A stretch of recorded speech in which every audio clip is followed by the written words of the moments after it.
Hello मेरे छोटे भाई और बहनों, स्वागत है तुम्हारे एक नए चैप्टर में। तो आज का हमारा जो चैप्टर है उसका नाम है स्ट्रक्चरल ऑर्गेनाइजेशन इन एनिमल्स। एक बात कह दूँ, ये दोनों पार्ट में डिवाइड होगा, ठीक है। पहले पार्ट में हम जो स्ट्रक्चरल ऑर्गेनाइजेशन है वो कंप्लीट करेंगे, ठीक है। और सेकंड पार्ट में तुम्हारा फ्रॉग और कॉकरोच मैं एक शॉट में ख़त्म कर दूंगा, ठीक है ना। मगर तुम्हारा जो एन है, मार्क्ड एन, ठीक है, वो तुम्हें एक साथ कंबाइंड फॉर्म में ही देखने को मिलेगा, जो PDF तुम्हें मिलेगा, ठीक है, जो मैं प्रोवाइड करूँगा, मार्क्ड वाला। ठीक है। तो बिना किसी देरी के शुरू करते हैं, ठीक है। हाँ जी। In the preceding chapters, you come across a large variety of organisms, both unicellular and multicellular, of the animal kingdom. In unicellular organisms, all functions like digestion, respiration, and reproduction are performed by a single cell. In the complex body of multicellular animals, the same basic functions are carried out by different groups of cells in a well organized manner. तो यहाँ पे क्या बोला गया है कि unicellular organism जो होते हैं, ठीक है, उनमें एक ही सेल में सारे जो फंक्शंस होते हैं जैसे डाइजेशन, रेस्पिरेशन और रिप्रोडक्शन वो कैरी आउट होते हैं। मगर जो मल्टी सेलुलर और कॉम्प्लेक्स बॉडी होते हैं एनिमल्स के, ठीक है, मतलब हायर एनिमल्स के, उनमें जो बेसिक फंक्शंस है वो डिफरेंट ग्रुप्स ऑफ सेल्स, मतलब कि tissues, different tissues carry out करते हैं, ठीक है, एक वेल ऑर्गेनाइज्ड मैनर में। The body of a simple organism like Hydra is made up of different type of cells and the number of cells in each type can be in thousands. तो एक tissue में बहुत सारे sales हो सकते हैं, 1000 में भी जा सकता है वो नंबर, ठीक है। The human body is composed of billions of cells to perform various functions. तो ह्यूमन बॉडी क्या है, बिलियंस ऑफ सेल्स से बना हुआ है, ठीक है, और वेरियस फंक्शंस भी वो परफॉर्म करते हैं। So how do these cells in the body work together? In multicellular animals, a group of similar cells along with intracellular substances perform a specific function. Such an organization is called tissue. ठीक है ना। तो क्या कहा गया है यहाँ पे, मल्टीसेलुलर ऑर्गेनिजम्स में एक ग्रुप ऑफ सिमिलर सेल्स, ठीक है, जैसे हमने पहले चैप्टर में पढ़ा था हमारे, याद करो। सेल्स क्या होते हैं, सेल्स हमारे जो बेसिक यूनिट्स होते हैं वो होते हैं, ठीक है। अगर बहुत सारे सेल्स एक साथ मिल जाए, ठीक है, सेम टाइप के सेल्स अगर एक साथ आ जाए और एक ग्रुप बना ले तो उसे हम कहेंगे टिश्यू। फिर उसके बाद जब बहुत सारे टिश्यू एक साथ आ जाए, ठीक है, और एक ग्रुप बना ले तो उसे हम कहेंगे ऑर्गन। बहुत सारे ऑर्गन एक साथ आ जाए तो उसे हम कहेंगे ऑर्गन सिस्टम। और बहुत सारे ऑर्गन सिस्टम अगर एक साथ आ जाए, मतलब एक ग्रुप ऑफ ऑर्गन सिस्टम, उसको हम कहेंगे ऑर्गेनिज्म। तो यहाँ पे क्या कहा गया है कि मल्टीसेलुलर ऑर्गेनिजम्स में ऑब्वियसली मल्टीसेलुलर ऑर्गेनिजम्स ही होना पड़ेगा। ग्रुप ऑफ सिमिलर सेल्स एक साथ आते हैं, ठीक है, और इंटरसेलुलर सब्सटेंसेस जिनके सेम होते हैं और स्पेसिफिक फंक्शन ये परफॉर्म करते हैं, और इसी ऑर्गेनाइजेशन को हम क्या कहते हैं, टिश्यू कहते हैं, ठीक है। तो ये टिश्यू का डिफिनेशन भी तुम्हें देखने को मिला, ठीक है भैया। You may be surprised to know that all complex animals consist of only 4 basic type of tissues. These tissues are organized in specific proportion and pattern to form an organ like stomach, lung, heart and kidney. तो हमें यहाँ पे क्या देखने को मिला, basic जो type of tissue होते हैं वो 4 टाइप के होते हैं, ठीक है। When 2 or more organs perform a common function by their physical or chemical interaction, they together form organ system. देखा मैंने जो कहा था। तो यहाँ पे ऑर्गन सिस्टम का क्या हो गया, तुम्हारा ऑर्गन सिस्टम का भी यहाँ पे डेफिनेशन आ गया, ठीक है। तो यहाँ से इम्पोर्टेंट क्या होता है, इम्पोर्टेंट क्या लाइन था, 4 टाइप्स बेसिक, ठीक है, 4 टाइप्स ऑफ टिश्यूज़ होते हैं, ठीक है, बेसिक 4 टाइप के टिश्यूज़ होते हैं जो कि एक साथ पैटर्न और प्रोपोर्शन में, डिफरेंट प्रोपोर्शन में एक साथ आके डिफरेंट ऑर्गन्स बनाते हैं, जैसे कि हार्ट, किडनी, स्टमक और लंग, ठीक है ना। Example digestive system, respiratory system etcetera, ये है ऑर्गन सिस्टम के जो एग्जाम्पल होते हैं वो। Cells, tissues, organs and organ systems split up the work in a way that exhibits division of labor and contribute to the survival of the body as a whole. यहाँ से question आ सकता है कि हमारा जो है ये डिफरेंशिएटेड क्यों है, सारे ऑर्गन सिस्टम एक ही ऑर्गन सिस्टम क्यों नहीं करता। तो तुम्हें बोलना पड़ेगा कि cell, tissue, organs and organ system split up the work in a way, क्यों करते हैं, क्योंकि ये एग्जिबिट क्या करते हैं, डिविजन ऑफ लेबर, जिससे कि ये सर्वाइवल ऑफ द बॉडी, मतलब एक होल बॉडी के सर्वाइवल में एक साथ हाथ बटा पाए, ठीक है, मतलब अच्छी तरह से सारा काम हो पाए। देखो बेसिक सी बात है, तुम एक काम करने जाओ, ठीक है, तुम एक काम करने जाओ तो वो जितना एफिशिएंट होगा, अगर तुम वो 2 या 3 लोगों में बांट दो तो वो काम ज़्यादा एफिशिएंट होगा, बेसिक सेंस है, ठीक है। Animal tissue, the structure of the cells very according to their function, therefore the tissue are different and are broadly classified into 4 types. तो जैसे हमने देखा था बेसिकली 4 टाइप्स में हमारे टिश्यू जो है वो डिफरेंशिएट करते हैं, जैसे कि एपिथेलियल हो गया, कनेक्टिव हो गया, मस्कुलर हो गया, न्यूरल हो गया, ठीक है ना। तो अब हम आते हैं एपिथेलियल टिश्यू में। तो पहले मैं यहाँ पे लिख दूँ, ठीक है, tissue, animal tissue, animal tissue 4 type में डिवाइड हो गए, एपिथेलियल, कनेक्टिव, मस्कुलर, और क्या हो गया भैया, न्यूरल हो गया। ये कौन सी बेसिस पर डिफरेंशिएट या क्लासिफाइड होते हैं? ये अपने फंक्शन के अकॉर्डिंग, स्ट्रक्चर एंड फंक्शन के अकॉर्डिंग ये जो है क्लासिफाइड होते हैं, ठीक है। तो क्लासिफाई होने के बाद हमें 4 टाइप के टिश्यू देखने को मिलते हैं, एपिथेलियल, कनेक्टिव, मस्कुलर और न्यूरल, ठीक है भैया। We commonly refer to an epithelial tissue as epithelium. हम एपिथेलियल टिश्यू को क्या कहते हैं? एपिथीलियम कहते हैं, ठीक है। प्लूरल जो प्लूरल होता है वो एपिथीलिया होता है। The tissue has a free surface, इस टिश्यू का क्या होता है? Free surface which faces either a body fluid or the outside environment and thus provides a covering or a lining for some part of the body.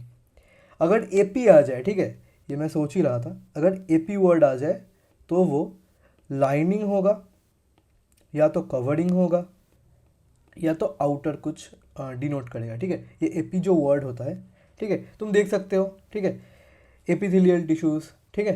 Epithelial tissues कैसे होते हैं? AP तुमने पहले भी पढ़ा था, एपिकार्प, ठीक है ना। वैसे ही लाइनिंग शो करेगा आइदर, और कवरिंग और आउटर, ठीक है, ये तीनों में से कुछ ये शो करेगा, ठीक है। एपी वर्ड जो होगा, तो एपिथेलियल टिश्यू क्या शो करते हैं? या तो ये फ्री सरफेस, एक फ्री सरफेस होते हैं, ठीक है, इनमें फ्री सरफेस भी प्रेजेंट होते हैं, या तो ये एक बॉडी फ्लूइड को फेस करते हैं, और आउटसाइड एनवायरनमेंट को ये क्या करते हैं? फेस करते हैं। और कवरिंग, देखो, कवरिंग और लाइनिंग, मैंने क्या क्या कहा था? आउटर सरफेस, यहाँ से देख लो, आउटसाइड से आउटर सरफेस आ गया, ठीक है, यहाँ से कवरिंग तो आ ही गया यहाँ पे तुम्हारा, फिर लाइनिंग भी आ गया। देखा, एपी वर्ड इन तीनों चीज़ों को डिनोट करता है, ठीक है भैया, for some part of the body. तो एपिथेलियल टिश्यू आइदर कुछ बॉडी फ्लूइड को फेस करेगा, या फिर कुछ कवरिंग प्रोवाइड करेगा, या तो कुछ लाइनिंग प्रोवाइड करेगा, या आउटसाइड को फेस करेगा, आउटसाइड एनवायरनमेंट को, ठीक है भैया। तो सेल्स आर कम्पैक्टली पैक्ड, ये कम्पैक्टली पैक्ड होते हैं, ठीक है, मतलब इधर उधर ऐसे नहीं होते, मतलब अरेंज्ड होते हैं प्रॉपरली, ठीक है, एक ही जगह पे compactly, with little intercellular matrix. तो इनमें जो इंटरसेलुलर मतलब 2 सेल के बीच में जो मैट्रिक्स होते हैं वो ज़्यादा नहीं होते, लिटिल इंटरसेलुलर मैट्रिक्स, ठीक है। There are 2 types of epithelial tissues, namely simple epithelium and compound epithelium. तो एपिथेलियल टिश्यूज दोनों पार्ट में डिवाइड हो गए, या दोनों टाइप के हमें देखने को मिले, सिंपल, कंपाउंड, यही खेल है, ठीक है, कंपाउंड और simple. Simple epithelium is composed of a single layer of cells, functions as a lining for the body cavities, ducts, tubes. The compound epithelium consists of 2 or more cell layers and has protective function as it does in your skin. देख लो, simple epithelium क्या करता है? Simple epithelium is composed of a single layer of cells, 1 layer of cell. ये क्या करता है भैया? ये देखो, lining for body cavities, lining body cavities, ठीक है, और ये करता है डक्ट्स, और क्या करता है? ट्यूब्स। ये इनके काम हो गए, ठीक है, सिंपल एपिथेलियम टिश्यूज के, ठीक है भैया। अब कंपाउंड पे आ जाओ। कंपाउंड क्या करता है भैया? कंपाउंड, तो कंपाउंड एपिथेलियम कंसिस्ट ऑफ 2 और मोर सेल लेयर्स, 2 और मोर सेल लेयर्स, ठीक है, सेल लेयर समझ लेना। और ये क्या करता है? ये करता है protective function as it does in our skin, और ये एक प्रोटेक्टिव फंक्शन प्रोवाइड करता है हमारे स्किन में, ठीक है। और कंपाउंड एपिथेलियम क्या करता है? यहाँ पे देख लो, ये पी स्किन, ठीक है, प्रोटेक्ट स्किन, ठीक है ना, यहाँ पे तुम देख लेना, प्रोटेक्ट स्किन। ये अच्छी तरह से यहाँ पे मेरा ज़्यादा स्पेस नहीं है तो मैं यहाँ पे लिख नहीं पा रहा, लेकिन तुम अपने एनसीईआरटी में अच्छी तरह से लिख लेना, ठीक है। ऑन द बेसिस, ठीक है, यहाँ पे मैं फंक्शन भी यहाँ पे अंडरलाइन कर देता हूँ, ठीक है। On the basis of structural modification of the cell, simple epithelium is further divided into 3 types. तो यहाँ पे हमारा जो एपिथेलियल था, एपिथेलियल से क्या आ गया, सिंपल और कंपाउंड। सिंपल में क्या था, एक लेयर का सेल था, ठीक है, मतलब सेल का एक ही लेयर था। उसके बाद ये क्या करता था, बॉडी कैविटीज़, ठीक है, बॉडी डक्ट्स और ट्यूब्स में ये क्या करता था, लाइनिंग प्रोवाइड करता था। कंपाउंड क्या था, 2 और मोर सेल लेयर्स थे, ठीक है, और वो क्या करते थे, प्रोटेक्टिव फंक्शन अपने स्किन पे प्रोवाइड करते थे, ठीक है भैया। अब देखो स्ट्रक्चरल मॉडिफिकेशन, सेल्स के जो स्ट्रक्चर होते हैं, ठीक है, सेल के स्ट्रक्चर के ऊपर बेस करके सिंपल एपिथेलियम हमने 3 टाइप्स पे डिवाइड कर दिए, एक है स्क्वामस, एक है क्यूबॉइडल, एक है कॉलमनर। तुम देख ही सकते हो स्क्वामस, स्क्वामस का मतलब क्या होता है, फ्लैट एंड सेल होता है, ठीक है, फ्लैट एंड, ये देखो ये वाला स्क्वामस हो गया, स्क्वामस। फिर ये आ गया क्यूबॉइडल, नाम से समझ लो ना यार, क्यूबॉइड की तरह होंगे सेल्स, कैसे होंगे, क्यूबॉइड की तरह, क्यूबॉइडल शेप के होंगे। फिर उसके बाद क्या हो गया, कॉलमनर, कॉलम शेप के होंगे, कॉलम शेप के होंगे, कॉलम देखा है ना तुमने, कॉलम शेप के होंगे, ठीक है। तो नाम से ही हमें समझ में आ गया। तो स्क्वामस का मतलब क्या है, फ्लैट एंड सेल्स हो गए, क्यूबॉइडल का मतलब क्या हो गया, क्यूब लाइक सेल्स हो गए, और कॉलमनर का मतलब क्या हो गया, कॉलमनर कॉलम शेप के हो गए। यहाँ पे एक और भी टाइप के बन सकते हैं, ठीक है, कॉलमनर में ही, ठीक है, जो सीलिया बियर करते हैं, ठीक है, ये देखो ये ऊपर वाला ये चीज़ जो है ना, ये इसको हम सीलिया कहते हैं, सीलिया, हेयर लाइक स्ट्रक्चर्स जो है ना, इसे हम सीलिया कहते हैं। तो ये भी हो सकते हैं, ठीक है। तो एक कॉलमनर नॉर्मल जिसमें सीलिया प्रेजेंट नहीं होता, और एक कॉलमनर हो सकता है जिसमें सीलिया प्रेजेंट होता है। The squamous epithelium is made up of single thin layer of flattened cells with irregular boundaries. They are found in the walls of blood vessels, air sacs of lungs, and are involved in functions like forming a diffusion boundary. Squamous, तो हमारे यहाँ पे squamous में क्या क्या देखने को मिला। स्क्वामस क्या होता है भैया, सिंगल लेयर होते हैं, ठीक है, सिंगल लेयर होते हैं, फ्लैट होते हैं, फ्लैट, फ्लैट हो गए, इरेगुलर बाउंड्रीज हो गए, इरेगुलर बाउंड्रीज हो गए, और क्या देखने को मिला हमें, और ये हो गए, और ये क्या हो गए, इसमें एक ही सेल के लेयर होंगे, ठीक है, इसमें single layer, single thin layer, single thin layer. ये जो मैं बनवा रहा हूँ ना तुमसे छोटे छोटे फ्लो चार्ट, ये अच्छी तरह से तुम भी अपने एनसीईआरटी में नोट करते रहना, क्योंकि इससे रिवीजन बाद में जब तुम करोगे, एक बार चैप्टर पढ़ने को तुम्हें 1 घंटा लगेगा, ठीक है, उसके बाद जब तुम चैप्टर रिवीजन करने को बैठोगे तो ये सारे जो डायग्राम्स के ऊपर मैंने लिखा दिया, ठीक है, फिर यहाँ पे जो लिखवा रहा हूँ मैं फ्लो चार्ट्स, इससे तुम्हें 10 मिनट में या 15 मिनट में पूरा चैप्टर रिवीजन हो सकता है। मैंने किया है, इसीलिए मैं कह रहा हूँ तुमको। तो यहाँ पे सिंगल थिन लेयर का सेल लेयर हो गया, ठीक है। तो ये कहाँ क्या पाया जाता है भैया, ब्लड वेसल के वॉल में पाया जाता है, blood vessel wall, air sac of lungs में, एयर सैक ऑफ लंग्स में भी पाया जाता है। और कहाँ पाया जाता है भैया, और ये और हाँ, ये सिर्फ वॉल ऑफ ब्लड वेसल्स में ही पाया जाता है और एयर सैक ऑफ लंग्स में पाया जाता है। और ये क्या करते हैं भैया, ये involve in function like forming a diffusion boundary, और ये क्या बनाते हैं, डिफ्यूजन बाउंड्री बनाते हैं, डिफ्यूजन बाउंड्री क्रिएट करते हैं, ठीक है भैया। अब आते हैं क्यूबॉइडल एपिथेलियम में। हाँ जी भैया, the cuboidal epithelium is compose of a single layer of cube like cells, cuboidal cube like cells, ठीक है। This is commonly found in ducts of glands and tubular parts of nephrons in kidneys, and its function are secretion and absorption. The epithelium of proximal convoluted tubule PCT, ठीक है, जिसे हम PCT कहते हैं, of nephron in the kidney has microvilli. देख लो, अब आते हैं क्यूबॉइडल एपिथेलियम में। क्यूबॉइडल एपिथेलियम में क्या क्या देखने को मिला, सिंगल लेयर होता है इसमें भी, single layer, cube like cells में पाया जाता है इसमें, ठीक है। ये कहाँ कहाँ प्रेजेंट होते हैं, डक्ट्स ऑफ ग्लैंड्स, जो ग्लैंड्स होते हैं हमारे बॉडी में उसके डक्ट्स में इसे ये देखने को मिलता है। ट्यूब्यूलर पार्ट्स जो होते हैं, ट्यूब्यूलर पार्ट्स कहाँ के, ट्यूब्यूलर पार्ट्स ऑफ नेफ्रॉन, ठीक है, ये दोनों जगह इसे हम देख सकते हैं। इसका मेन फंक्शन क्या होता है, मेन फंक्शन होता है secretion, secretion and absorption, absorption, absorption इसका जो है ये मेन फंक्शन हो गया, सिक्रीशन और एब्जॉर्प्शन। और क्या लिखा गया है यहाँ पे, the epithelium of the proximal convoluted tubule PCT of nephron in the kidney has microvilli. तो ये है एक अच्छा पॉइंट, यहाँ से जो है हमारा PYQ बन सकता है और बना भी है कि कहाँ पे कौन सी जगह के क्यूबॉइडल एपिथेलियम में माइक्रोविलाई प्रेजेंट होते हैं।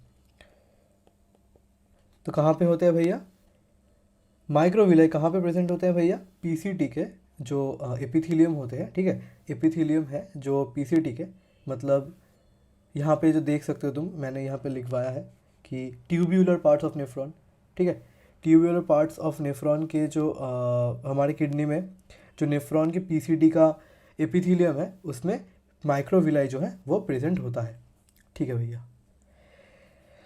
The columnar epithelium is composed of a single layer of tall and slender cells. Column कैसे होते हैं, टॉल होते हैं, स्लेंडर होते हैं, ठीक है। Their nuclei are located at the base. इसका न्यूक्लियर कहाँ पे प्रेजेंट होता है भैया, बेस में प्रेजेंट होता है। फ्री सरफेस में हैव माइक्रोविलाई, जो फ्री सरफेस होता है, ठीक है, इनका वहाँ पे माइक्रोविलाई भी प्रेजेंट हो सकता है।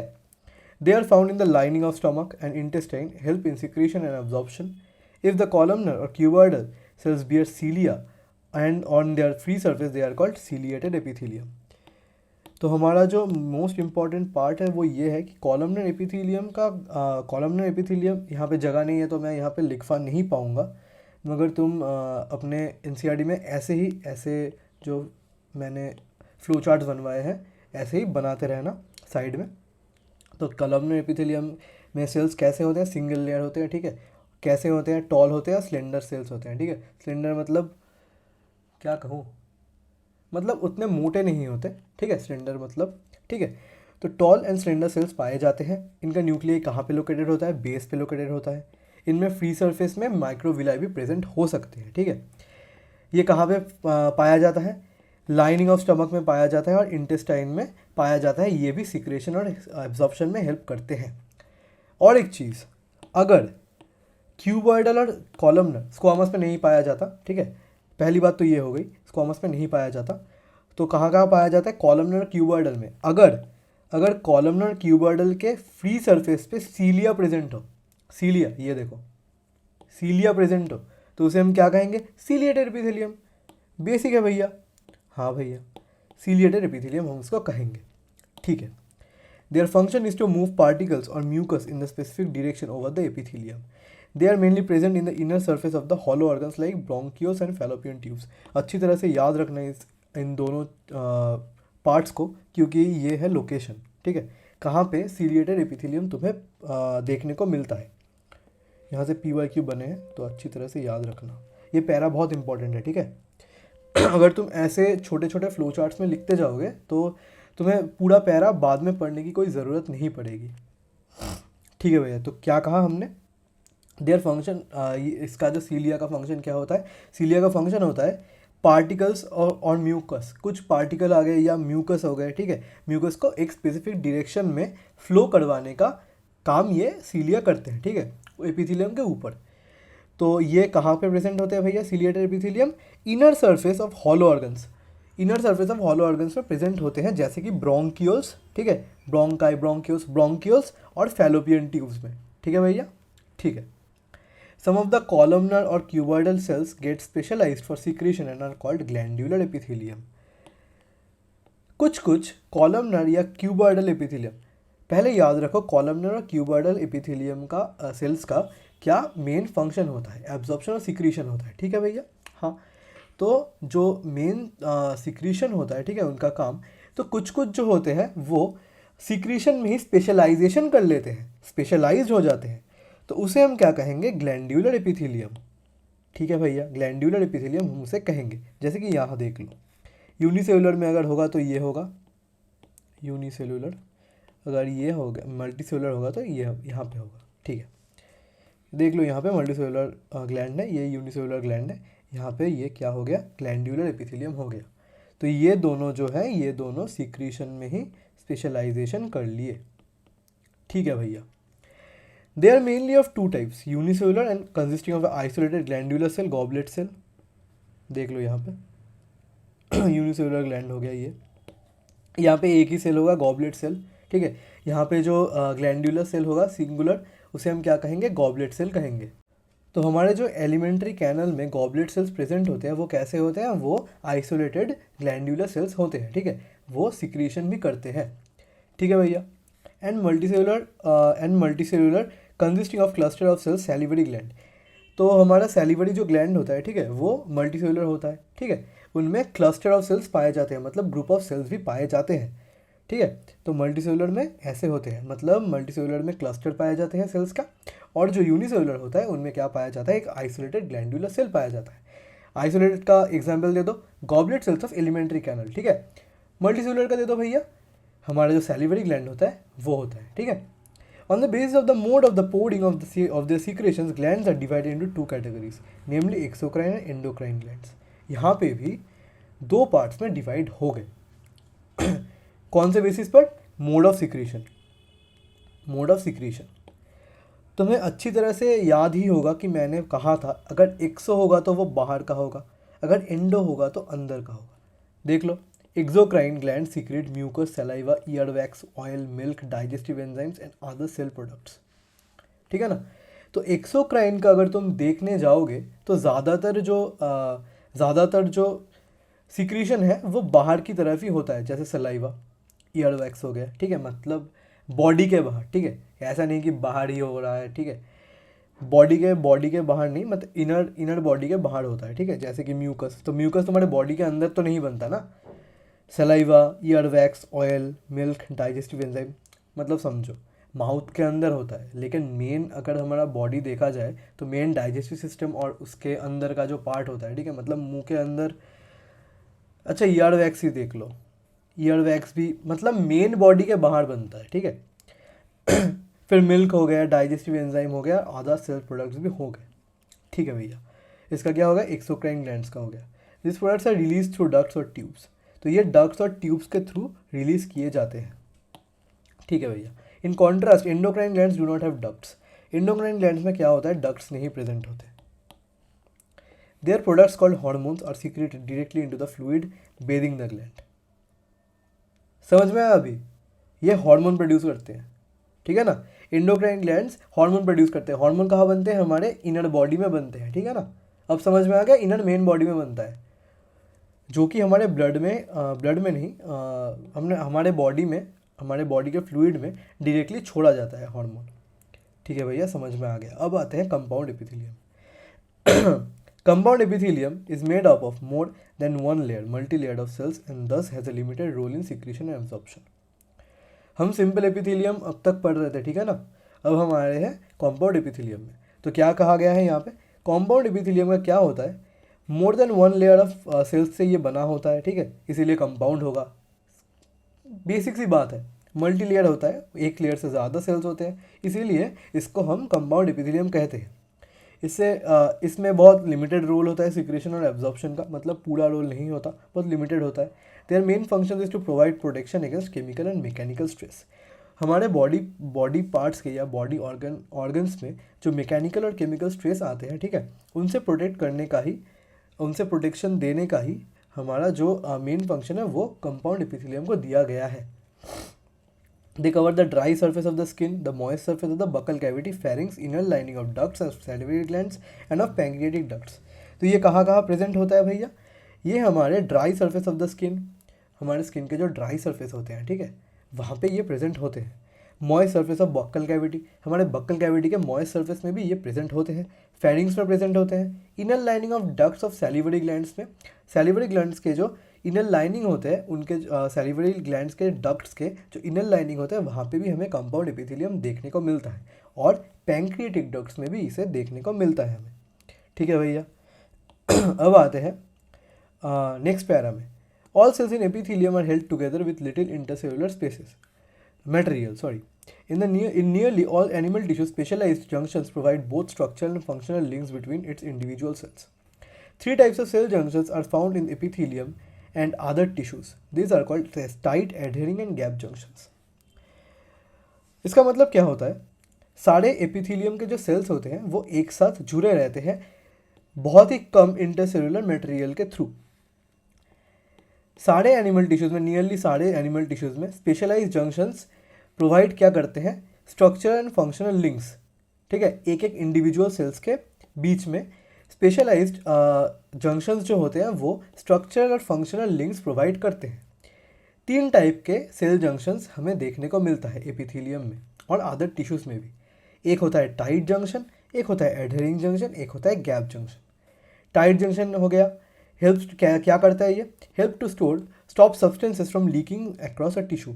टाइट नाम से याद करने की कोशिश करो, जैसे मैंने पहले करवाया था कॉलमनर, क्यूबॉइडल, वैसे यहाँ पे देख लो टाइट जंक्शंस. टाइट मतलब क्या, टाइट करके रखना. ठीक है, तो टाइट अगर तुम देख लो, अगर तुम किसी चीज़ को टाइट करके रखो, ठीक है, टाइटली उसे बांध के रखो या टाइटली उसे पकड़े रखो, तो उसके अंदर का जो फ्लूइड होगा या सिक्रीशन होगा वो बाहर तो नहीं निकलेगा, है ना.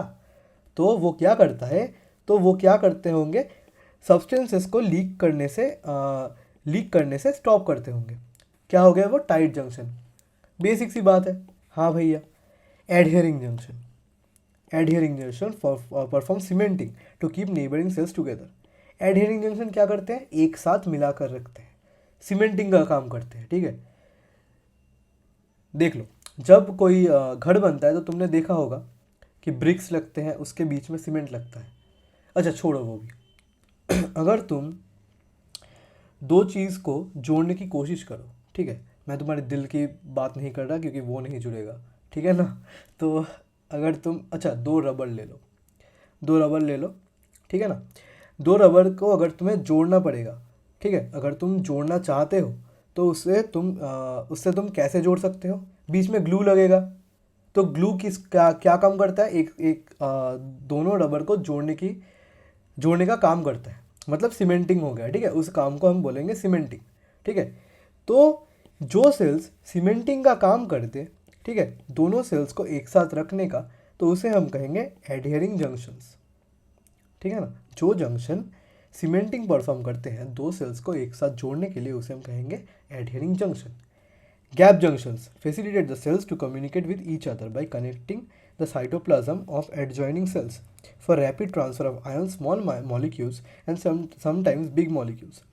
गैप जंक्शन क्या करते हैं, gap junction facilitate the cells to communicate. Gap junction जो करते हैं वो दोनों सेल्स के बीच में कम्युनिकेशन को फास्टन अप करने के लिए और फैसिलिटेट करने के लिए हेल्प करते हैं. कि कैसे करते हैं भैया, वो cytoplasm of adjoining cells for rapid transfer of ions. जो साइटोप्लाज्म होते हैं दो एडजॉइनिंग सेल्स के, उसे जोड़ देते हैं. ठीक है, वो कनेक्ट कर देते हैं एक साथ. तो उससे क्या होता है, जो ट्रांसफ़र ऑफ आयंस होते हैं या फिर इंफॉर्मेशन बोल लो या स्मॉल मॉलिक्यूल्स या समटाइम्स बिग मॉलिक्यूल्स बोल लो, वो बहुत जल्दी या रैपिडली ट्रांसफ़र हो सकते हैं. ठीक है भैया, कनेक्टिव टिश्यू में आ जाओ. Connective tissues are most abundant and widely distributed in the body of complex animals. They are named connective tissue because of their special function of linking and supporting other tissue organs or of the body. Connective tissue क्या करते हैं, connect करते हैं. Connective tissue are most abundant, ये सबसे ज़्यादा पाया जाता है, most abundant, इसे अंडरलाइन कर लो या फिर हाईलाइट कर लो. Widely distributed in the body of complex animals. Complex animals के बॉडी में बहुत ज़्यादा ही पाया जाता है और जगह जगह पे हमें देखने को मिलता है.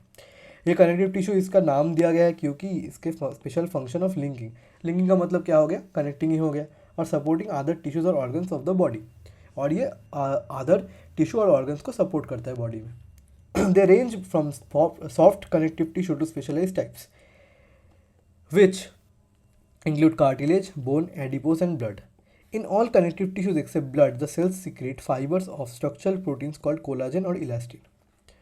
यहाँ पे हमें क्या देखने को मिला, different types of different range होते हैं कनेक्टिव टिश्यूज़ में, जैसे सॉफ्ट कनेक्टिव टिश्यू हो गए, टू स्पेशलाइज टाइप्स. कुछ स्पेशलाइज भी होते हैं कनेक्टिव टिश्यू, जैसे कि कार्टिलेज हो गया, बोन हो गया, एडिपोस हो गया, ब्लड हो गया, ऑल कनेक्टिव टिश्यूज़ में एक्सेप्ट ब्लड, ब्लड को छोड़ के सारे कनेक्टिव टिश्यूज़ में जो सेल होता है वो फाइबर्स को सीक्रेट करता है of structural proteins called collagen and और इलास्टिन। ब्लड को छोड़ के उनके जो सेल्स होते हैं वो फाइबर्स को सीक्रेट करते हैं, ठीक है। Cell secrete fibres of structural proteins. कैसे फाइबर्स होते हैं भैया? स्ट्रक्चरल प्रोटीन्स के होते हैं। उसे हम क्या कहते हैं भैया? कोलाजन कहते हैं और इलास्टिन कहते हैं। तो हम यहाँ पे लिख दें all connective tissue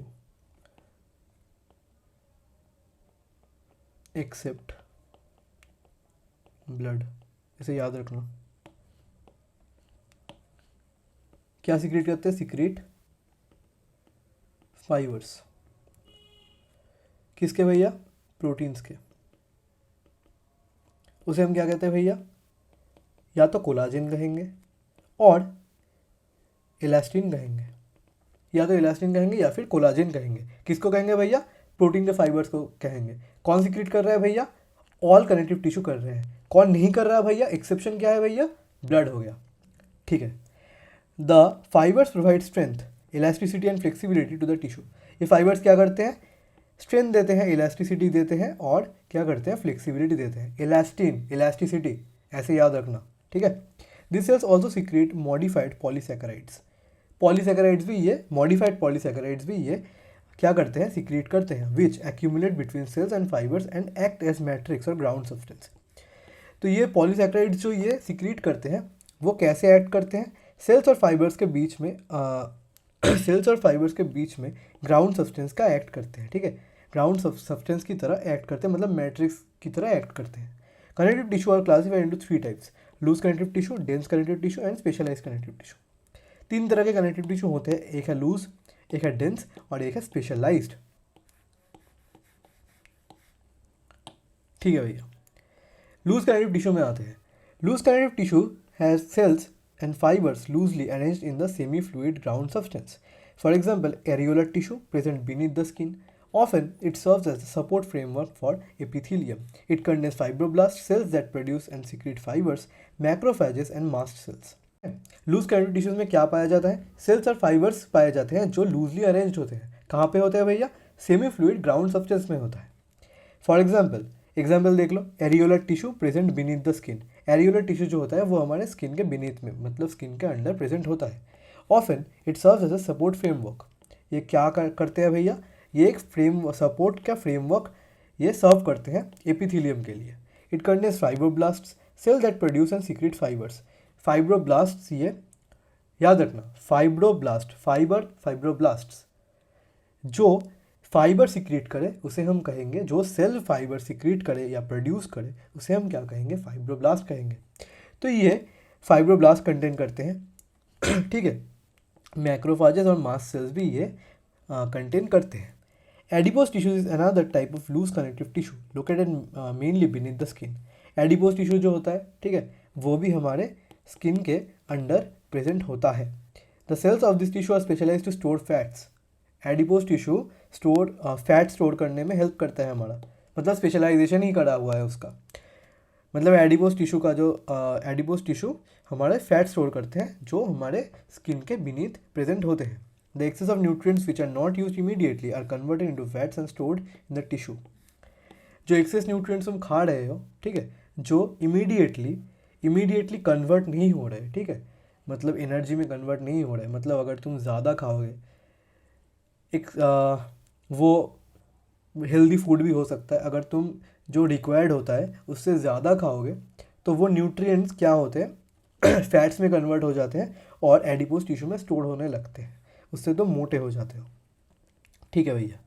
fibres and fibroblast are compactly packed in the dense connective tissue. Orientation of fibres show a regular or irregular pattern and are called dense irregular and dense irregular tissues. तो dense का मतलब क्या हो गया? Compactly packed हो गया, ठीक है ना। तो यहाँ पे जो फाइबर्स और फाइब्रोब्लास्ट हो गए वो डेंसली और कॉम्पैक्टली पैक्ड होते हैं, तो उसे हम क्या कहेंगे? Dense connective tissue. तो ओरिएंटेशन, अगर ओरिएंटेशन ठीक ठाक रहा, मतलब रेगुलरली प्रेजेंट हो गया, तो उसे हम कहेंगे डेंस रेगुलर टिश्यू। और अगर इरेगुलर हो गया तो उसे हम कहेंगे डेंस इरेगुलर टिश्यू। बेसिक सी बात है भैया। In the dense regular connective tissues, the collagen fibers are present in rows mainly between many parallel bundles of fibers. Tendons which attach skeletal muscles to bones and ligaments which attach one bone to another are example of this tissue. Dense irregular connective tissue has fibroblasts and many fibers, mostly collagen, that are oriented differently. The tissue is present in the skin. Cartilage, bones and blood are various type of specialized connective tissue. तो यहाँ पे हमें क्या बोला गया है, बहुत important para है, अच्छी तरह से सुनना। जो डेंस रेगुलर टिश्यू होते हैं, डेंस रेगुलर कनेक्टिव टिश्यू होता है, उनमें जो कोलाजन फाइबर्स प्रेजेंट होते हैं वो रोज में प्रेजेंट होते हैं और वो पैरेलल बंडल्स के बीच, पैरेलल बंडल ऑफ फाइबर्स के बीच में पाए जाते हैं। टेंडन्स जो हो गए जो स्केलेटल मसल्स को बोन्स के साथ अटैच करते हैं, और लिगामेंट जो हो गए जो बोन को एक और बोन के साथ अटैच करते हैं, वो क्या होते हैं, वो डेंस रेगुलर कनेक्टिव टिश्यू होते हैं। यहाँ पे मैं लिख देता हूँ क्योंकि मेरा खुद का बहुत ज़्यादा कन्फ्यूजन था लिगामेंट और किसमें, लिगामेंट और टेंडन में, ठीक है। तो यहाँ पे देख लो, डेंस रेगुलर टिश्यू दो पार्ट में डिवाइड हो गया, ये टेंडन और क्या हो गया, लिगामेंट। लिगामेंट क्या करता है भैया, लिगामेंट करता है बोन टू बोन, एक बोन के साथ दूसरा बोन कनेक्ट करता है ये। टेंडन क्या हो गया, टेंडन करता है स्केलेटल मसल्स को, skeletal muscles to bones. Tendon क्या करता है भैया, टेंडन करता है स्केलेटल मसल्स टू बोन्स, ठीक है, कनेक्ट। और लिगामेंट क्या हो गया, लिगामेंट करता है बोन टू बोन कनेक्ट, ठीक है भैया, समझ में आ गया। तो और ये क्या होते हैं, ये डेंस रेगुलर टिश्यू होते हैं। डेंस इरेगुलर कनेक्टिव टिश्यू में आ जाओ। डेंस इरेगुलर कनेक्टिव टिश्यू क्या होता है, has fibroblast and many fibres, mostly collagen. इसमें मोस्टली कोलाजन फाइबर्स पाए जाते हैं और फाइब्रोब्लास्ट पाए जाते हैं। ये कैसे ओरिएंटेड होते हैं, ये डिफरेंटली ओरिएंटेड होते हैं। This tissue is present in the skin. ये कहाँ प्रेजेंट होते हैं, ये स्किन के अंडर प्रेजेंट होते हैं, ठीक है, सॉरी स्किन में प्रेजेंट होते हैं। यहाँ पे तुम देख सकते हो, एक है डेंस रेगुलर, देख लो यहाँ पे रेगुलरली अरेंज्ड है, ठीक है, ये देखो, मतलब एक प्रॉपर पैटर्न में ये अरेंज होते हैं। और यहाँ पे जो हो गया डेंस इरेगुलर हो गया, ये प्रॉपर पैटर्न में नहीं होता है भैया, एक जगह ज़्यादा हो गया, एक जगह कम हो गया, ठीक है, ऐसे ये प्रेजेंट होते हैं, इसीलिए इरेगुलर हो गया। डेंस इरेगुलर का ऐसा हो गया, ठीक है ना। अब देख लो स्पेशलाइज कनेक्टिव टिश्यूज़ कौन से होते हैं। स्पेशलाइज कनेक्टिव टिश्यूज़ हो गए कार्टिलेज, बोन्स एंड ब्लड। ये तीनों क्या हो गए, स्पेशलाइज कनेक्टिव टिश्यू हो गए, ठीक है ना, याद रखेंगे हम इसको। अब आते हैं, the intercellular material of cartilage is solid and pliable and resist compression. Cells of this tissue, chondrocytes, are enclosed in small cavities within the matrix secreted by them. Cartilage में जो इंटरसेलुलर मटेरियल होता है, ठीक है, intercellular material कैसा होता है, solid होता है, प्लायबल होता है और कंप्रेशन को रेजिस्ट करता है, ठीक है ना। Cells of this tissue, chondrocytes, इनके कार्टिलेज का जो होता है, कार्टिलेज का जो सेल्स होता है उसे हम क्या कहेंगे, कॉन्ड्रोसाइट्स कहेंगे। देख लो मैं लिख देता हूँ, chondrocytes, cells of cartilage, cells of cartilage, इसे हम क्या कहेंगे, कॉन्ड्रोसाइट्स कहेंगे, ठीक है भैया। इनमें क्या होता है भैया, ये small cavities are enclose in small cavities, ये छोटे छोटे कैविटीज़ में इनक्लोज होते हैं within the matrix secreted by them. इनमें एक ये मैट्रिक्स, ये जो है ये मैट्रिक्स सीक्रेट करते हैं, ठीक है ना, मैट्रिक्स सीक्रेट करते हैं और इन मैट्रिक्स में छोटे छोटे स्मॉल कैविटीज़ में ये इनक्लोज होते हैं, ठीक है। यहाँ पे तुम देख सकते हो, ये देखो कार्टिलेज सेल, कॉन्ड्रोसाइट्स, ये मैट्रिक्स हो गया, ठीक है ना, यहाँ पे जो मैट्रिक्स हो गया, ठीक है, इनका जो ये जो मैट्रिक्स सीक्रेट करते हैं, ठीक है, इनमें ही ये छोटे छोटे स्मॉल कैविटीज़ में प्रेजेंट होते हैं। ये देखो अलग अलग जगह छोटे छोटे कैविटीज़ में प्रेजेंट होते हैं, ठीक है भैया। Most of the cartilages in vertebrate embryos are replaced by bones in adults. Cartilage is present in the tip of the nose, outer ear joints, between adjacent bones of the vertebral column, limbs and hands in adults. तो तुम क्या देख सकते हो, तुम देख सकते हो कार्टिलेज कहाँ पे प्रेजेंट होता है। पहले ये देख लो एक इम्पॉर्टेंट चीज़, हमारे जो वर्टिब्रेट एम्ब्रायोस जब हम एम्ब्रायो थे तो हमारा जो बॉडी था वो कार्टिलेज का बना हुआ था, ठीक है ना। जो मतलब सिर्फ कार्टिलेज का नहीं, मगर जो फ्रेमवर्क था, ठीक है, जो स्ट्रक्चरल फ्रेमवर्क था वो कार्टिलेज का बना हुआ था। जैसे जैसे हम बड़े होते गए, मतलब एम्ब्रायो से जब हम बेबी बन गए, तो हमारा जो बॉडी है वो एडल्ट्स में, जब हम धीरे धीरे एडल्ट होने लगे, तो हमारा जो कार्टिलेज है वो बोन्स में चेंज होता गया, ठीक है ना भैया। ठीक है। कार्टिलेज बेसिकली कहाँ कहाँ प्रेजेंट होता है भैया? Tip of the nose, outer ear joints, outer ear joints नहीं, आउटर ईयर जॉइंट्स, मतलब यहाँ पे जो ये बना है ये भी कार्टिलेज का बना होगा, ठीक है, यहाँ पे भी ये कार्टिलेज का बना होता है, ठीक है भैया। Tip of the nose, year joints, outer ear joints between adjacent bones of the vertebral column. हमारे वर्टिब्रल कॉलम में ये देखो, अगर ये वर्टिब्रल कॉलम का एक कॉलम तुम ले लो, एक पार्ट ले लो, तो यहाँ पे जो बीच का पार्ट है ये कार्टिलेज का बना होता है, ठीक है ना, समझ में आ गया। लिम्स, हाथ और पैर में, और हैंड इन एडल्ट्स में, ठीक है, हमारे एडल्ट्स के हाथ में प्रेजेंट होता है और हमारे लिम्स में भी प्रेजेंट होता है, मतलब पैरों में। Bones have a hard and non pliable ground substance rich in calcium salts and collagen fibres which give bone in strength. Bones में क्या होता है भैया? बोन्स भी हमारे कार्टिलेज की तरह ही होता है, लेकिन उसका जो ग्राउंड सब्सटेंस होता है वो नॉन प्लायबल होता है, ठीक है, हार्ड होता है, और क्या होता है, rich in calcium salts. Calcium salts इसीलिए मम्मी कहती है दूध पियो, ताकि हमारे बोन अच्छे हो जाए, क्योंकि दूध में बहुत ज़्यादा कैल्शियम मिलता है हमें, ठीक है। कोलाजन फाइबर्स भी प्रेजेंट होते हैं जिससे हमारे बोन को स्ट्रेंथ मिलता है। It is the main tissue that provide structural frame to the body, bone support and protect software tissues and organs. The bone cells osteocytes are present in the space called lacunae. मैंने तुम्हें पहले ही कहा था ये part कि ये main tissue है जो हमारे स्ट्रक्चरल फ्रेम देता है बॉडी को, ठीक है ना। तो इनके जो बोन्स का सेल्स होता है, बोन के सेल्स को हम क्या कहेंगे? ऑस्टियोसाइट्स। ऑस्टियोसाइट्स क्या हो गया? बोन सेल्स हो गया। इसीलिए अगर तुम देखोगे कि हमारे जब कुछ कुछ एडल्ट्स में, ठीक है, मतलब कुछ कुछ एजेड पीपल में, ठीक है, देखोगे उनका जो बोन होता है वो परफोरेटेड हो जाता है या पोर्स डेवलप करते हैं, जिसे हम ऑस्टियोपोरोसिस कहेंगे, ठीक है ना। तो बोन सेल्स को, अगर बोन सेल्स में पोर्स आ जाए, ठीक है, छोटे छोटे पोर्स आ जाए, जिससे वो बहुत क्या कहते हैं, बहुत इजीली ब्रेकेबल हो जाते हैं, इसीलिए हम उसको कहेंगे ऑस्टियोपोरोसिस, ठीक है, उस डिजीज़ को कहते हैं ऑस्टियोपोरोसिस। तो ऑस्टियो का मतलब क्या हो गया? ऑस्टियोसाइट्स। ऑस्टियो का मतलब क्या गया? बोन। ऑस्टियोसाइट्स मतलब बोन सेल। पोरोसिस जिसमें पोर आ गया, ठीक है, पोरोसिस, जो डिजीज़ हमारे ऑस्टियोसाइट्स में पोर्स क्रिएट करे उसे हम कहेंगे ऑस्टियोपोरोसिस। ऐसे तुम याद रख सकते हो कि ऑस्टियो का मतलब, ठीक है, ऑस्टियो का मतलब हो जाता है बोन सेल, ऑस्टियोसाइट्स का मतलब, ठीक है, ऑस्टियो मतलब बोन रिलेटेड।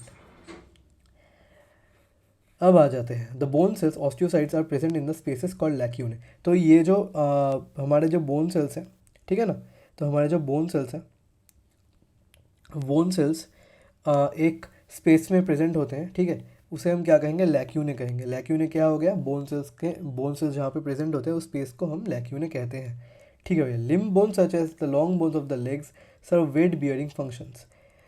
लॉन्ग बोन्स जो हो गए हमारे बॉडी के, या फिर हमारे लिम्ब के जो बोन्स हो गए लॉन्ग बोन्स, वो क्या करते हैं? वेट बियरिंग फंक्शन, मतलब पूरे बॉडी का वेट वहाँ पे ही जाता है।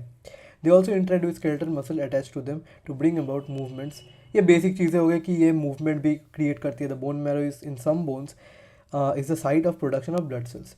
कुछ कुछ बोन मैरो में, कुछ कुछ बॉडी के पार्ट्स में जो बोन मैरो होता है वहाँ से ब्लड सेल्स प्रोड्यूस होती है, ठीक है ना। ब्लड, अब आते हैं ब्लड में। अब आते हैं ब्लड में। Blood is a fluid connective tissue containing plasma, red blood cells, white blood cells. तुम इसे अच्छी तरह से बाद में भी पढ़ोगे, बाद में भी एक चैप्टर है, ठीक है, जहाँ पे ब्लड मतलब फ्लूइड का चैप्टर है, बॉडी फ्लूइड्स का, वहाँ पे तुम अच्छी तरह से ब्लड के बारे में पढ़ोगे और ज़्यादा, और बाकी प्लेटलेट्स वगैरह के बारे में भी पढ़ोगे। तो यहाँ पे देख लो, रेड ब्लड सेल्स हो गए, वाइट ब्लड सेल्स हो गए, एंड प्लेटलेट्स में। It is a main circulating fluid that helps in the transport of the various substances. ये ट्रांसपोर्ट में हेल्प करता है वेरियस सब्सटेंसेस के, ठीक है, और ये मेन सर्कुलेटिंग फ्लूइड हो गया, ठीक है, रेड ब्लड सेल्स का। और रेड ब्लड सेल और वाइट ब्लड सेल्स इसमें प्रेजेंट होते हैं, और प्लेटलेट्स भी इसमें प्रेजेंट होते हैं। और प्लाज्मा भी इनमें प्रेजेंट होते हैं। तो ये हो गया ब्लड, ये हमारा मेन फ्लूइड जो हमारे बॉडी में सर्कुलेट करता है। ये देखो चैप्टर 17 एंड 18, ये हो गया हमारे बॉडी फ्लूइड का चैप्टर। चिंता मत करो, सारे चैप्टर ही करवा दूंगा मैं 11th के। Muscle tissue, each muscle is made up of many long cylindrical fibers arranged in parallel arrays. These fibers are composed of numerous fine fibrils called myofibrils. Muscle fibers contract, shorten in response to stimulation, then relax, lengthen and return to their uncontracted state in the coordinated fashion. तो हमारे muscle fibres जो है, ठीक है, वो क्या करते हैं, कॉन्ट्रैक्ट करते हैं और क्या करते हैं, और हमारे लेन देन होते हैं। मतलब कॉन्ट्रैक्ट का मतलब हो गया शॉर्टन, ठीक है, और रिलैक्सेशन का मतलब हो गया लेन देन। तो ये कॉन्ट्रैक्ट भी करते हैं, रिलैक्स भी करते हैं, ठीक है, स्टिम्युलेशन के बेसिस पर और रिस्पॉन्स में स्टिम्युलेशन के ये कॉन्ट्रैक्ट भी करते हैं और लेन देन भी करते हैं, मतलब रिलैक्सेशन भी करते हैं, ठीक है। इनमें जो हमारे मसल फाइबर्स जो कंपोज होते हैं किससे कंपोज होते हैं, फाइन फाइब्रिल्स, ठीक है, जिसे हम क्या कहेंगे, मायोफाइब्रिल्स।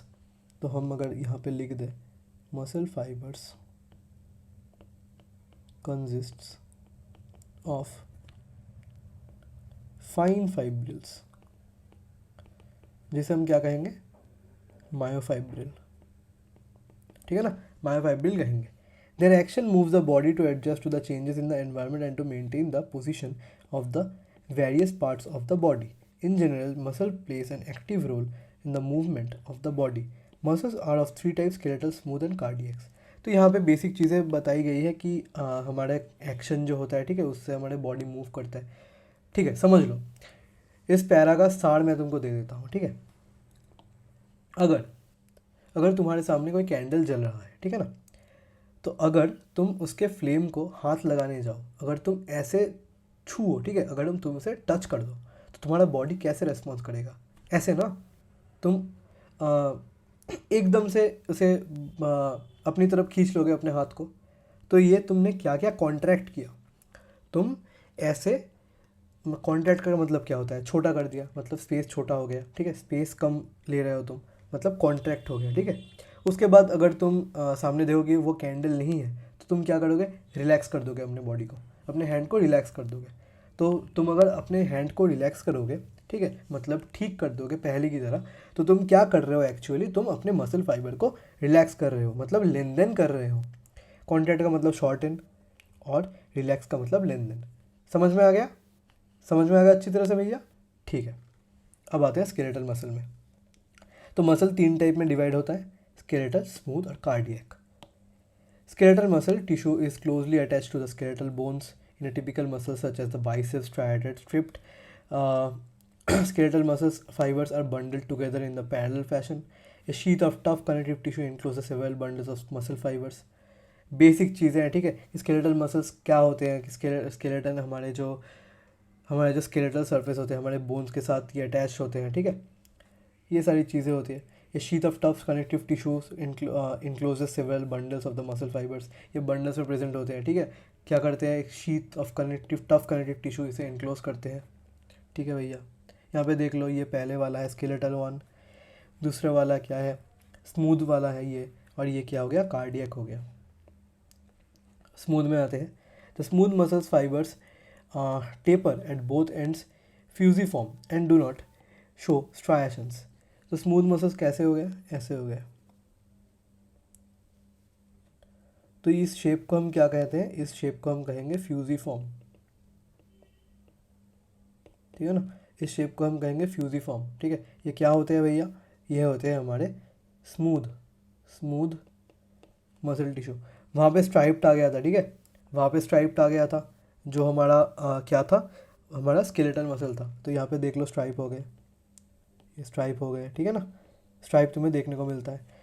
तो तुम देख सकते हो कि वो तुम्हारा हो गया स्केलेटल मसल और ये हो गया तुम्हारा कैसा, फ्यूजिफॉर्म, मतलब taper at the both ends, ठीक है।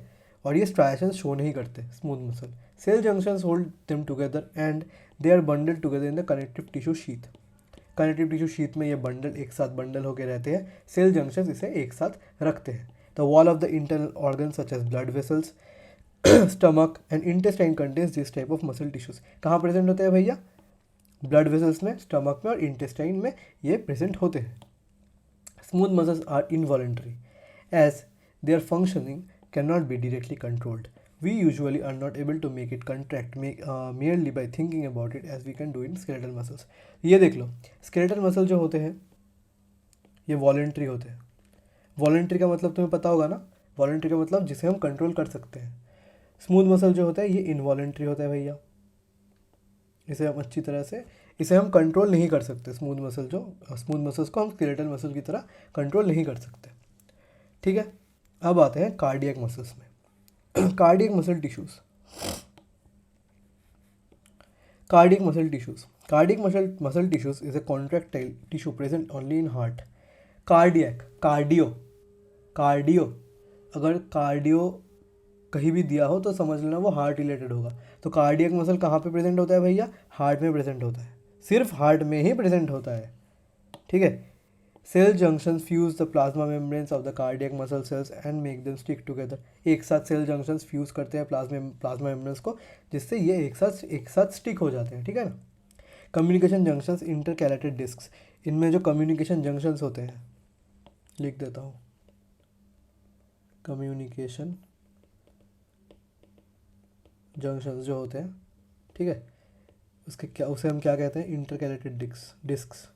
इंटरकैलेटेड डिस्क्स कहाँ पे प्रेजेंट होता है भैया? कार्डियक मसल में, ठीक है, कार्डियक मसल टिश्यू में प्रेजेंट होते हैं। At some fusion points allow the cells to contract as well as a unit. Sorry, तो यहाँ पे एक ही सेल और एक ही टिश्यू यहाँ पे एक कनेक्ट नहीं हो, मतलब कॉन्ट्रैक्ट नहीं करता, मगर फ्यूजन पॉइंट्स इनमें प्रेजेंट होते हैं, ठीक है, जहाँ पे कम्युनिकेशन होता है और ये एक साथ, ठीक है, एज ए यूनिट कॉन्ट्रैक्ट होते हैं, ठीक है।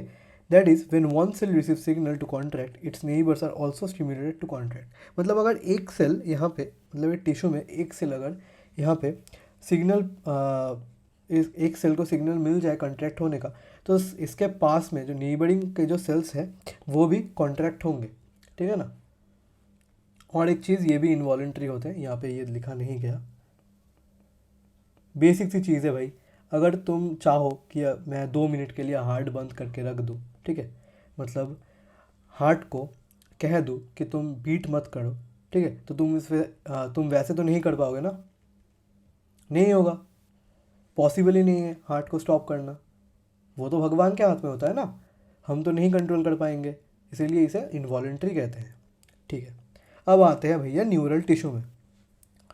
Neural tissue exerts the greatest control over the body's responsiveness to changing conditions।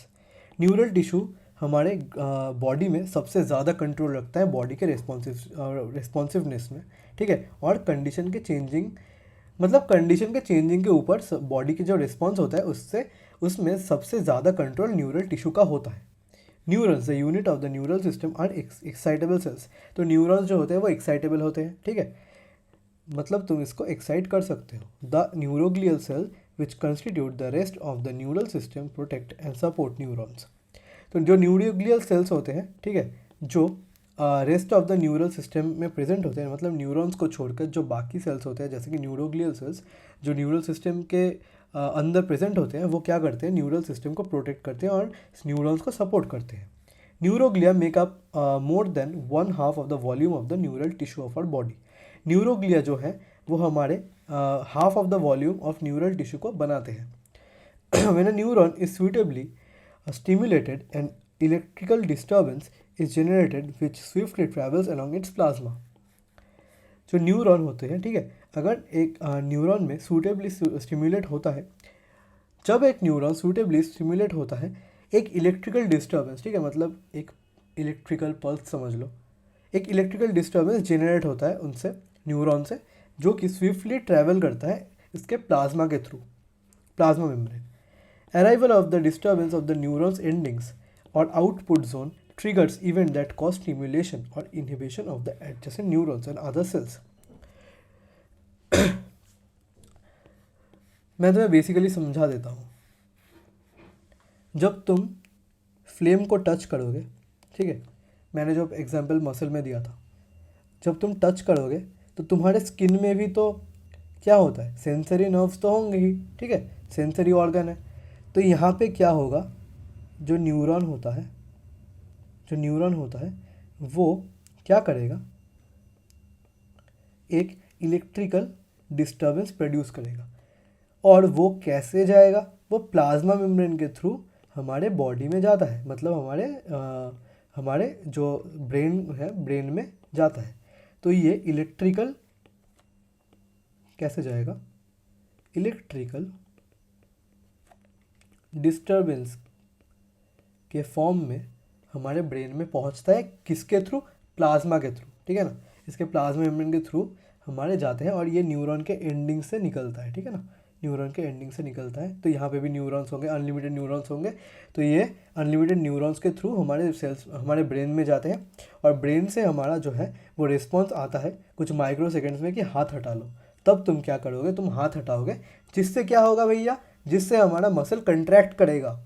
समझ में आया, कंट्रैक्ट हो गया। उसके बाद जब हमारे ब्रेन को सिग्नल आएगा हमारे न्यूरॉन के थ्रू कि हमारा जो हाल है हाथ का वो ठीक है, मतलब फ्लेम के आसपास नहीं है, तब वो क्या करेगा, वो रिलैक्सेशन करेगा, मतलब लेन देन कर देगा हमारे मसल को, ठीक है ना। तो यहाँ से तुम्हें समझ में आ गया होगा। Organ and organ system basic सी चीज़ है। The basic tissue mentioned above organize to form organs which in turn associate to form organ system. तो ऑर्गन एक साथ आके ऑर्गन सिस्टम बनाते हैं इन मल्टीसेलुलर ऑर्गेनिजम्स में, ठीक है। Such an organization is essential for more efficient and better coordinated activities of millions of cells constituting an organism. ये क्यों करते हैं ऑर्गन सिस्टम क्यों करते हैं ऑर्गन सिस्टम, इसलिए ये ऑर्गेनाइजेशन इसीलिए एसेंशियल है क्योंकि ये बहुत ज़्यादा एफिशिएंट होता है, मैंने पहले ही कहा था चैप्टर के पहले ही, और बेटर कोऑर्डिनेटेड एक्टिविटीज़ ये परफॉर्म करते हैं। Each organ in our body is made up of one or more type of tissues. For example, our heart consists of all the 4 type of tissues: epithelial, connective, muscular and neural. Heart जो होता है वो चारों तरह के tissues को consist करता है, ठीक है ना। We also notice after some careful study that the complexity in organ and organ system displays certain discernible trend. This discernible trend is called evolutionary trend. तो इसे हम कहते हैं इवोल्यूशनरी ट्रेंड।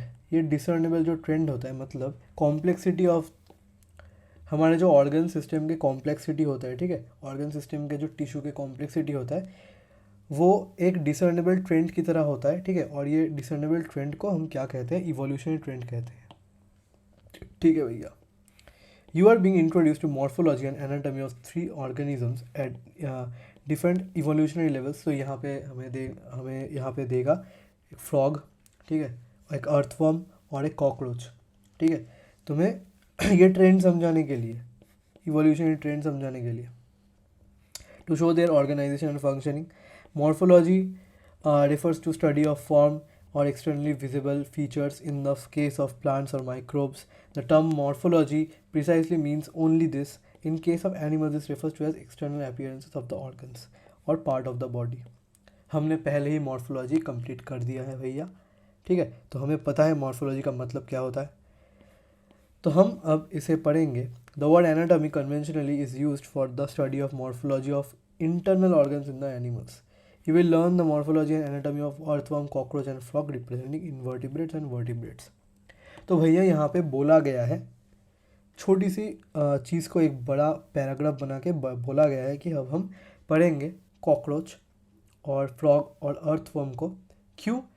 उसके इवोल्यूशनरी ट्रेंड को देखने के लिए और उसके इवोल्यूशन को देखने के लिए कि वहाँ पे कौन कौन से टिश्यू प्रेजेंट होते हैं, ठीक है ना।